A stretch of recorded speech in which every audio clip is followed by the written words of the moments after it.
Excuse me. Alright, let me get this going. Ollie oxen-free, T-minus 10, 9, 8, 7, 6, turkey sandwich, T-minus 10, 9, 8, 7, 6, testing, 1, 2, 3, testing, Pikachu knees. Ollie oxen-free, LA, are you there? Can you hear me, girl? LA, can you hear me? LA, are you there? Present. Ah, excellent. I can hear me. So the sound check is great. The quality check is good. My name is LA, pronounced like LA, like the city. I'm not from there, but I'm breezy. Thank you guys so much for coming in, liking, sharing, commenting, and subscribing. Happy Tuesday. It is officially Taco Tuesday for Moo on Morning Moo. Today is October 21st. I was about to say 1982. Today's October 21st, 2025. Once upon a time, it was October 21st, 1982. Where were some of you at in 1982? Everything is open to the public. I have my charger on and I'm going to move forward. Trying to see, if I click on here, maybe I can scroll down. Welcome in, everybody. I have everything squared away. While I wait for everyone to come in, I will be reading some notes from, excuse me. What's going on? Good morning to you. It's been a minute since I've seen you, Sweaty Guy Orlando. While I wait for the room to fill in, basically just before I get started, I typed in today, and once again, good morning to you. How was your evening? How's your evening, your night, or your morning going? For me, it's morning, Moo ET Standard Time over here in the grand state of Georgia. And I feel really comfortable and relaxed. I typed in before I get started with the actual topic. I was curious as what's going on today with the, reference to farm news. So I simply typed in, to which I'm looking at over my computer, is farm news. I typed that in, and shouts out to AI Overview. It says here for farm news, for those of you who are interested, current agricultural news is heavily focused on the effects of the ongoing U.S. government shutdown, global trade issues, and new government assistance and policy changes. Recent livestock markets have been impacted by the trade delays and government decisions, while crop reports indicate fluctuating harvests. Now, I don't know much about farming to the degree of like a master's, bachelor's, or associate's, what have you, but I do appreciate growing stuff in the ground. My grandpa used to do that all the time, and I believe that's where I got the spirit of wanting to garden from. So I'm thinking about that and wanted to just read what's going on in that.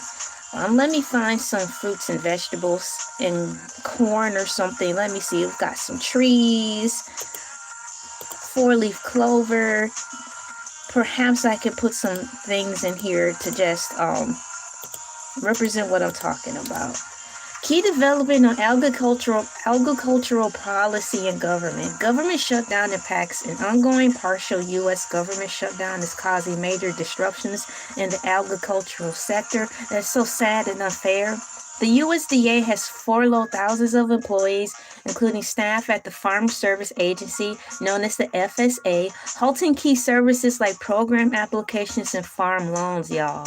Crucial industry data and export figures from the USDA are being displayed or delayed, increasing market uncertainty for farmers and producers.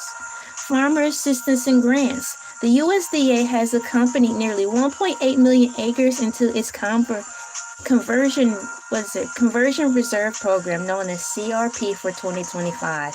Georgia and South Carolina will receive hundreds of millions in block grants to help producers recover from Hurricane Helen.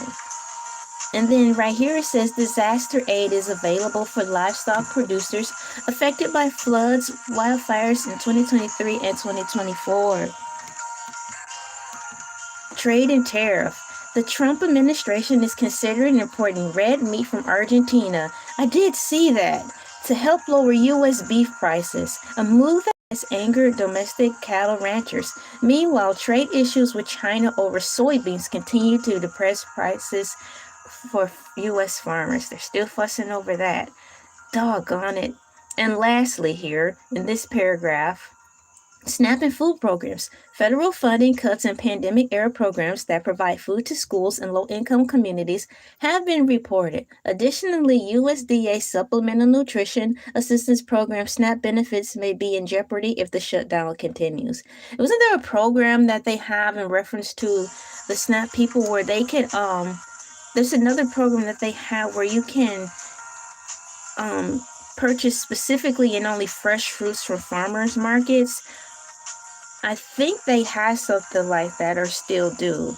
I never had that, but I was reading about it because I wanted to know more about it. So that's pretty bad because if that's the case, the farmers are pretty much in the bind. So I don't even think that it will be a possibility for them to continue that separate thing. They've got down here crop and livestock market updates.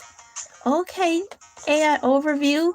Let me see what's going on with the livestock because after all, I am a cow and it is important to know what's going on with all of that.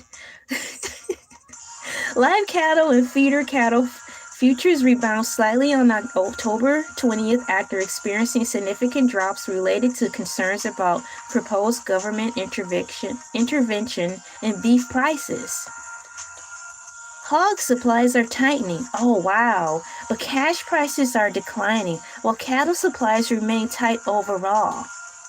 A rare strain of bird flu H5N9 has been detected in California duck farm, raising concerns about potential mutations. Not the ducks. Remember the Duck Hunt video game from Nintendo? Oh my gosh, that was such a fun game.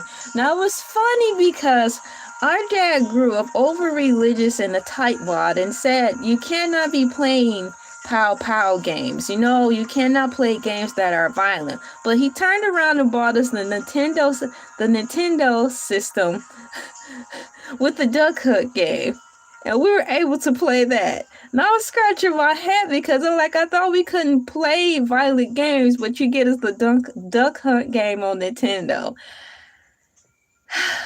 Don't make sense to me, but it made great memories. It's a fun game. Crops. Corn harvest is in full swing across the Corn Belt, with Illinois and Iowa about halfway through as of mid-October. You have popcorn, you have corn flour for cornbread, and num cornmeal. No. Popcorn balls. Popcorn is important, just like cows are important. Murr. Corn yields are expected to fall short of 2024 levels, partly due to disease pressure and dry weather in the east. Soybean growers are facing tough harvest decisions due to green stem syndrome. In the last paragraph in reference to farm news, according to AI Overview, guys, it says here, farm technology and environment. Having said that, it's really neat how over the years, technology meets the farm life. That's really cool. It's like the farmers were bold, brave, daring, and courageous to meet the technological aspect of life with, the days of old farming, and it's helped them out a lot. So I'm hoping they can find a way to use technology to give these farmers a leg up and a helping hand so they can keep moving forward. We've got here farm technology and environment. Ag Tech Advancements, spelled capital A as in apple, G as in goat, TECH Advancements. Purdue University. Shouts out to Purdue University. Yeah. Okay. Purdue University researchers are utilizing nanotechnology to transform farming, and NASA is partnering with scientists to adapt crop growing techniques developed for space exploration to Earth. I thought they've been doing that for over 10 years. Maybe they've come up with deeper, more advanced answers to help the farmers. Climate and weather. Climate and weather, says the parrot. A La Nina watch has been issued, which could impact upcoming drought and winter weather patterns. A UN report also warned that spending to end Deforestation needs to triple to meet global pledges. That's the information that was provided to me by way of AI overview, and I simply typed in out of curiosity farm news. I wanted to know what's going on with the farm because I am a cow, and we have to eat food too in the grass, and I need to know if my farmers are going to be able to provide me the foods I need so I can keep afloat walking around here. So that's the news for that. Welcome in. Good morning. My name is LA, pronounced like LA, like the city. I'm not from there, but I'm breezy. The time is 5:05 a.m. Eastern Standard Time here in the glorious state of Georgia. It is officially time for me to start. I have to make sure I don't lose this information I'm reading. So after the end of the live stream, I can copy and paste the citations so you guys can research this for what I just read. And another thing I like to do, because, I do love and appreciate technology, but it's always good if you can have a hard copy. So what I'm simply going to do, guys, I already need another piece of paper, and this is just the second day into the week, and I'm already on my second piece of paper. I like to type in what I wrote, like far as the question, because if I accidentally lose the page for some odd reason, I can always look on my notes and type in, and retype in what I wrote to get that specific answer to a said question. So farm news. Today is Taco Tuesday, but morning moo, a glorious Tuesday. Now, we had tacos last week, but I think we ended up having tacos on a Wednesday. We missed Tuesday, y'all. It just seems to happen like that. I know how many moons in time have we passed, and we always say Taco Tuesday, but I always miss Taco Tuesday far as meal prep, and I end up making something else. Because it's like, I want this today, so I make that. And it's like, oh no, we missed Taco Tuesday again.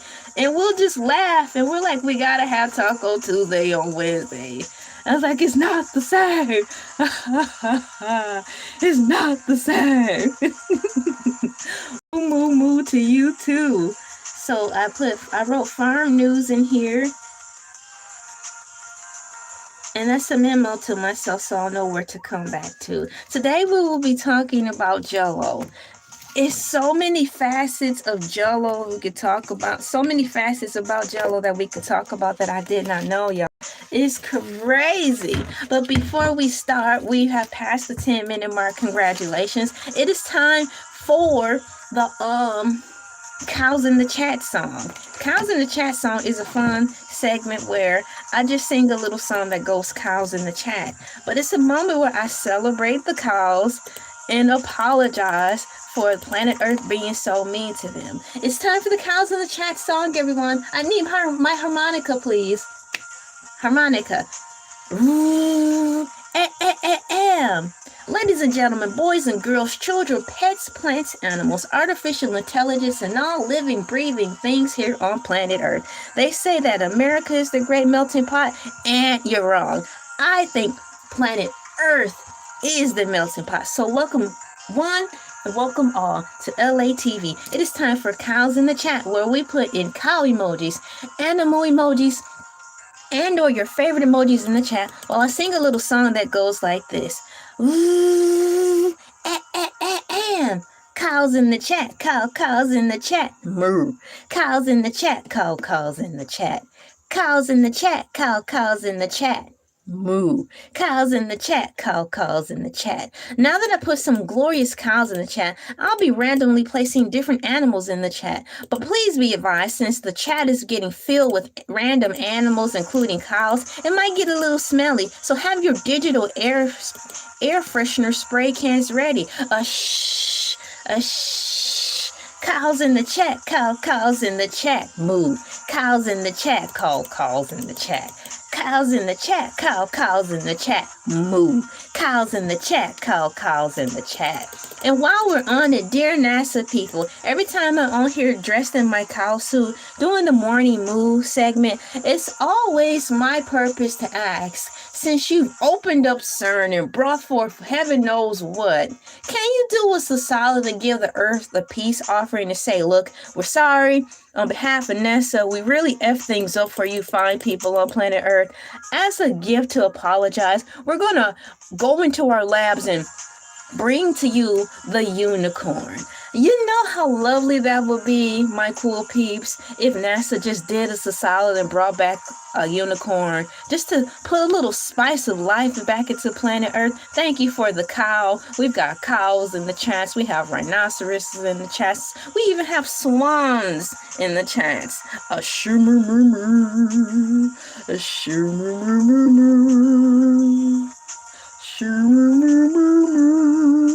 thank you. Thank you. Hold the applause. Hold the applause. I need some roses for my song. Roses in the chat. Roses in the chat for my musical debut. This cow can go on and on.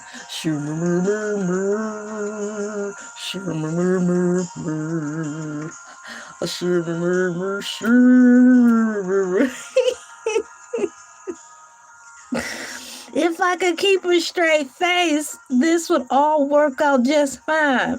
But it's hard to keep a straight face when I'm breaking into character.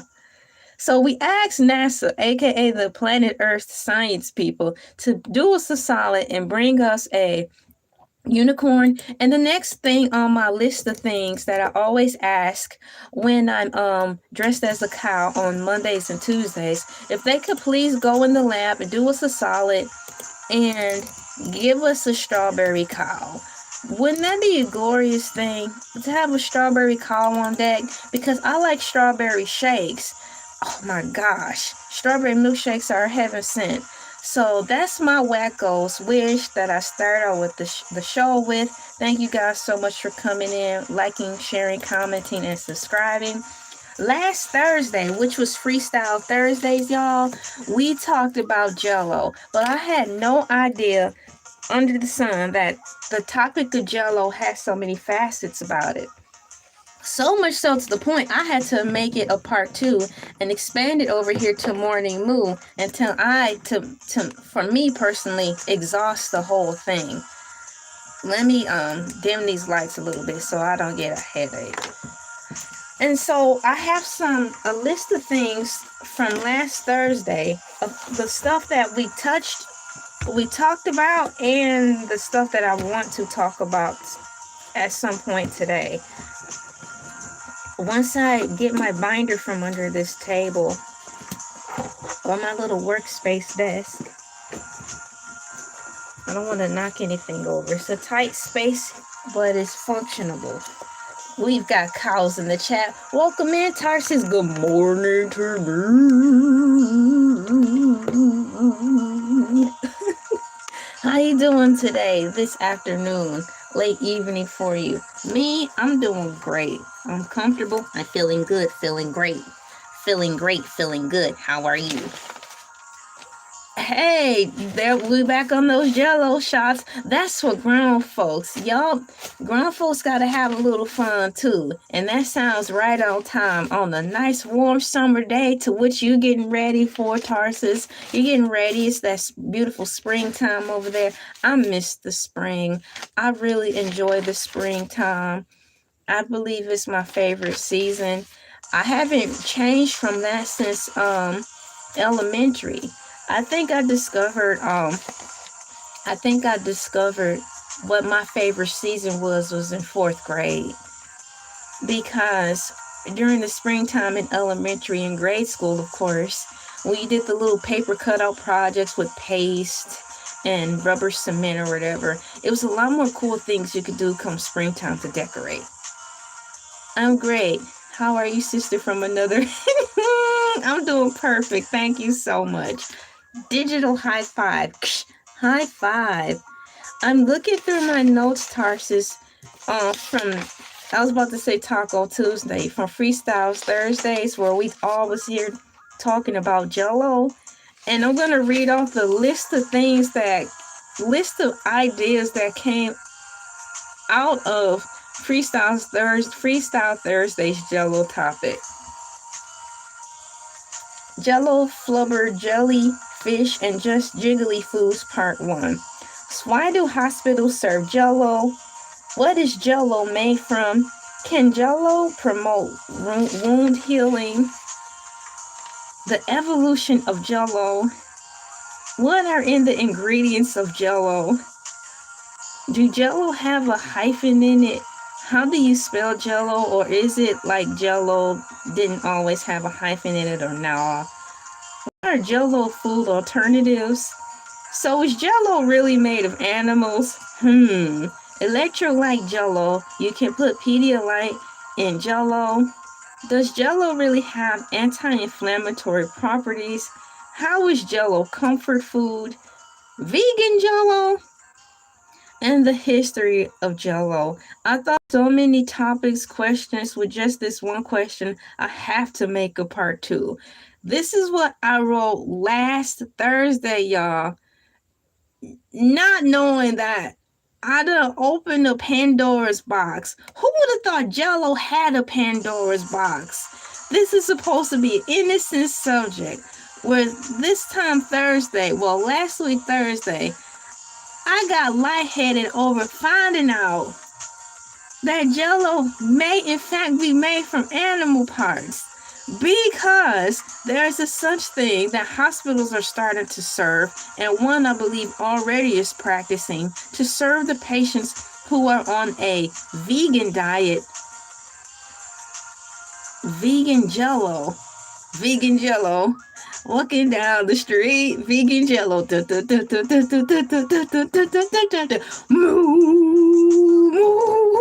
Vegan Jello. Vegan Jello sold exclusively at Kmart at a $1.99 for a CD. I miss those days, y'all. Not those days. I miss Kmart, because I would not be saying I miss those days if Kmart were still present in the brick and mortar building as it once was. So I don't say I miss those days. I miss Kmart. Yeah. So y'all, we came up with so many topics last Thursday in reference to this whole Jello thing. Where in the world do I want to start with Jello? I have a laundry list of stuff to begin with. So I'm going to start with the history of Jello. I'm a little Tarsus, I'm nervous. I don't know if I want to read the history of Jello, because I almost lost it, y'all. I had an outer body experience. Roy Jelly. What's it?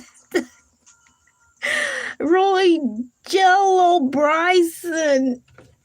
That sounds like some type of rabble flavonoids. What in the rabble flavonoids of jelly is going on here? What in the Hades are you guys talking about today? Anything you can imagine that's in good taste is pretty much what the cool peeps on Elay TV are talking about. As I get my handy dandy clipboard. So I'm making my note right now, and I'm going to start with the history of Jello, so I can try to stay kind of with the subject. Good luck with that. It's LA. She always gets sidetracked. History of Jello. We're getting ready to dive into this rabbit hole. All right, Neo, you ready to dive into this rabbit hole? Yes, I'm LA of Elay TV, and I am Neo LA, and I'm ready to deep dive into this rabbit hole of the history of Jello. Already aware that I might find out some more information that I wish I had not. But once I learn something, I cannot unlearn it. I'm typing it in, y'all. Brace your impact. The history of Jello will open another rabbit hole. Yes, I'm a little nervous underneath my heart. What? is the history of Jello? Ooh, it's loading up while it's firing up. Fire away! Hit me with your best shot! It's like the Shrek people there in the bar. Hit me with your best shot! Fire away!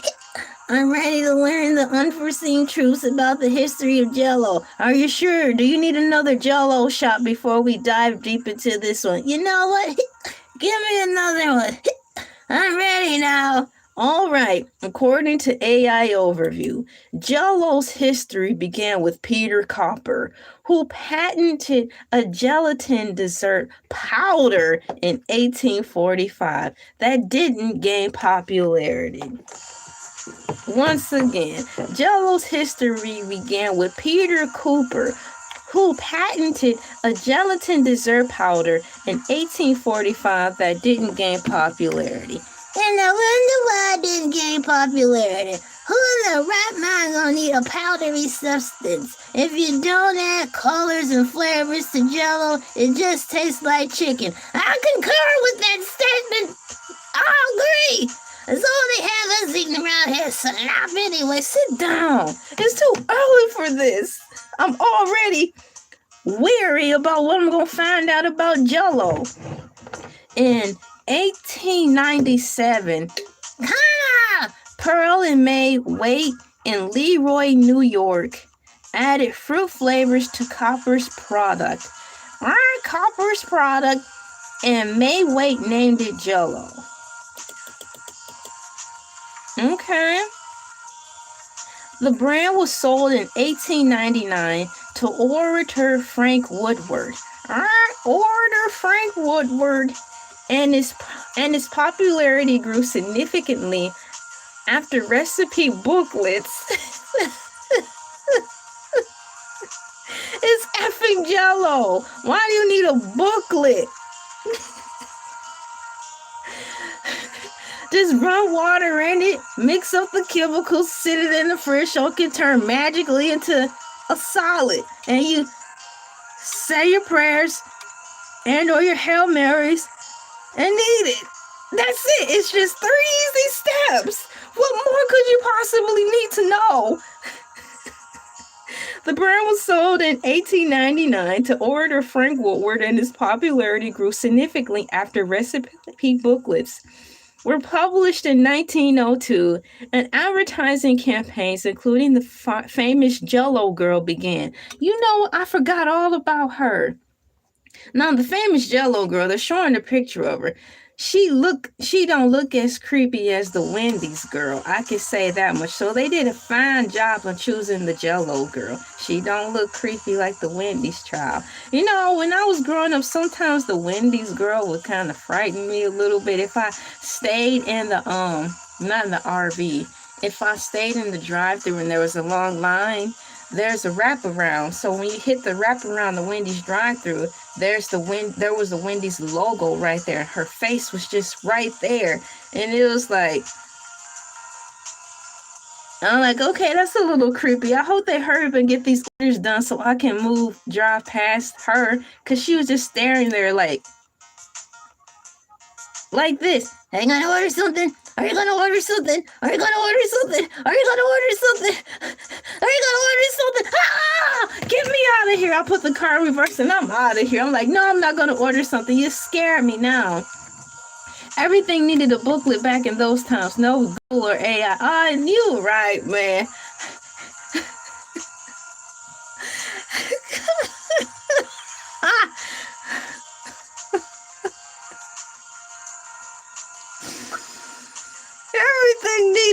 Everyone needed a booklet for everything, man. Too bad they didn't give us a booklet on how to detect BS. Oh, people don't want that.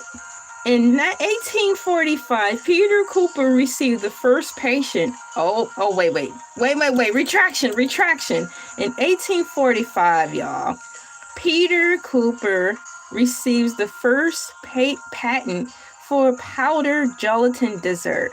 but his unflavored version does not catch on. You don't say! Peter Cooper receives the first patent for a powdered gelatin dessert, but it's unflavored. Who's gonna sit around eating unflavored gelatin? Come on, you might as well just drink air. Have an air sandwich, call it a day. I know. Why are you pacing? He's pacing, y'all. I'm pacing. I'm so flustered I'm pacing. Sit down, please. In 1897, Pearl and May Waite add fruit flavors and sugar to Cooper's gelatin, creating the first flavored version. May Waite names it Jello, inspired by the common O suffix used in product names at the time, like Sharkorama, Houseorama, Homeorama, Cleanorama, Maydayorama, ABCorama. That's what cartoons used to make fun of, and that's crazy. Everything had Orama at the end of it. Now we have, what is that as seen on TV products? They have something else now, but the same TV sales pitch is still happening, but they just changed the words from Orama to something else. Like the ShamWow guy and the guy who made this oxy cleaning stuff called Boom or Bang or whatever it's called, something oxy something, but whatever, it works well, and there you go. In 1899, the Waites sell the Jello trademark to their neighbor. Really? Order Frank Woodward for $450. In 1902, okay, we're in the 90s now, guys, the early 1900s, Woodward's Genesis Food Company publishes the first Jello recipe booklets. Tarsons, there we go with those booklets again, which helps to increase sales by showing consumers how to use the product. This reminds me of a YouTube video I made maybe 8 or 9 years ago entitled How to Bake a Ham. It's simple steps. You get live pig. Step 1, remove the head. Step 2, and so on. How to bake a pig. It's not that hard, guys.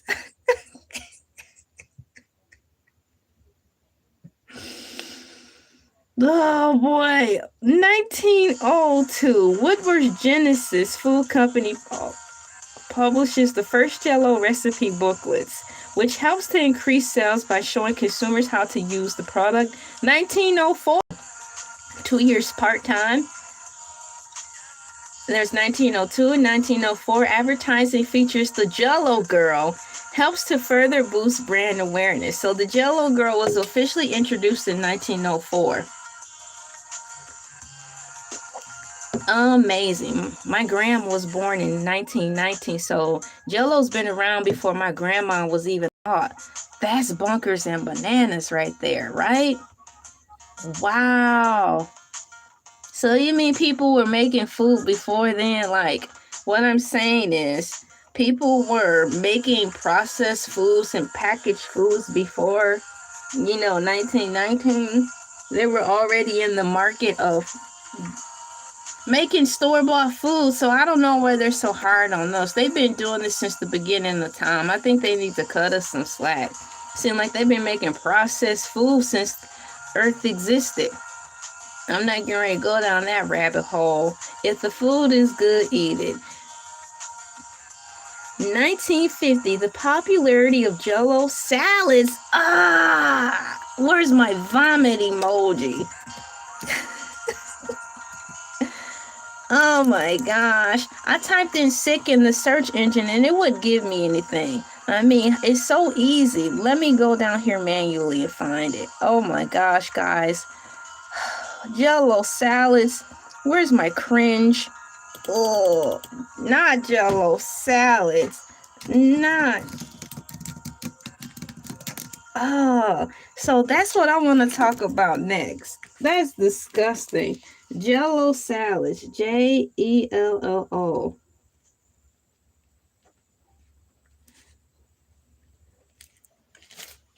That's like punishment food. That's what you feed to people who, man, bad.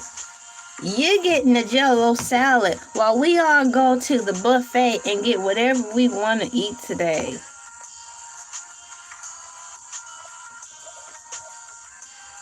No, I lost my place. I just read something about Jello salads. That's why I had to stop and write it down, y'all. Jello girl helps to further boost brand's awareness. How? Y'all, I think it's starting to happen. I'm starting to hallucinate and have outer body experiences. The Jello rabbit hole is starting to take me under. It's officially 5:29 a.m. Eastern Standard Time. I'm reporting this live because something may happen again, and I might have another outer body Jello experience because I do not see that anywhere anymore about Jello salads. I know I'm not losing it. In 1930, lime is introduced as a new flavor. In the 1950s, the popularity of Jello, here it is, Jello salad soars in American suburbs, often featuring savory ingredients like frankfurters and cottage cheese. Now, this is what Tarsus talked about on Thursday. He said his neighbor brought him over a Jello mold with hot dogs in it. And that's right around the time Cool Peep Chile came into the chat and he said he read the Jello with hot dogs that Tarsus talked about.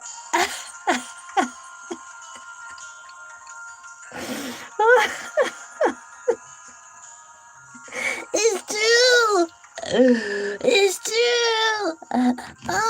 Jello and hot dogs is true. Oh my gosh, it's true. Let me type that in here. I cannot.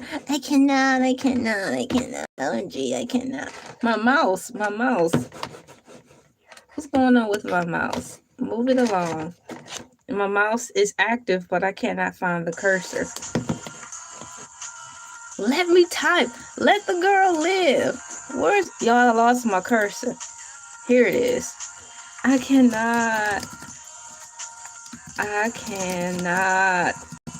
Not hot dogs. And Jello. I cannot. Not hot dogs with Jello. Help me. Somebody help me. That's the name of a movie. Somebody help me. Aspic was the type of Jello they used back then to make food look shiny on buffets. Probably for looks, not to eat. Exactly, because when I was watching these food campaigns or food commercials like how it's made in the early 90s, late 90s, they were really, I think it would come on after Entertainment Tonight. It was amazing I was able to watch Entertainment Tonight. But after that, it will be a show on where they went behind the scenes in Hollywood and showed us how things were made. And how things were made was like, they talked about the food. And for example, when they did milk commercials, they didn't actually use milk, y'all. They used glue to make it have that slowed down appearance and make it look really rich and white and smooth. So it wasn't real milk they were using. And then like Tarsus said, they use chemical things to make the foods appear shinier so it can appease the eye. Knowing full well when you go to the market or when you go to these restaurants, the food don't look nothing like that. I'm like, do you think we're that dumb that you gotta polish up an apple in order for us to eat it? But the people in the background said most people, unbeknownst to themselves, are drawn by what they see. And when it comes to food, since we've been conditioned to look at an apple so shiny and perfect with the stem and the leaf and not have any imperfections, most of us have been trained to reject what an apple was supposed to really look like, or a banana. And I'm like, well, that means more food for us, right? Let them think what they want. Times are hard. If they don't want the apple that's misshapen, fine. I'll gladly take it. Now get and find some perfect food. Aspic foods displays were a whole art form in especially France. Now that sounds fun. When you put it like that, far as it being a whole art form, aspic foods displays were a whole art form, especially in France. Now, Tarsus, if you don't mind, we've already had some great discussions. Well, was it Thursday? I wrote something down in reference to the Tour de France and the people who pick up the cups. And now this is another great topic that I can put in. Possible topic.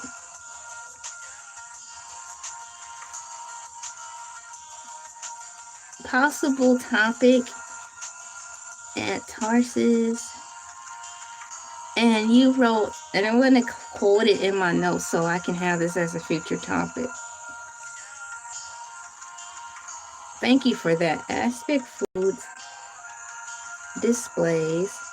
Man, this is fun. A whole art form. I hope you guys can hear the music in the background. It keeps it nice and cozier. ESPECIALLY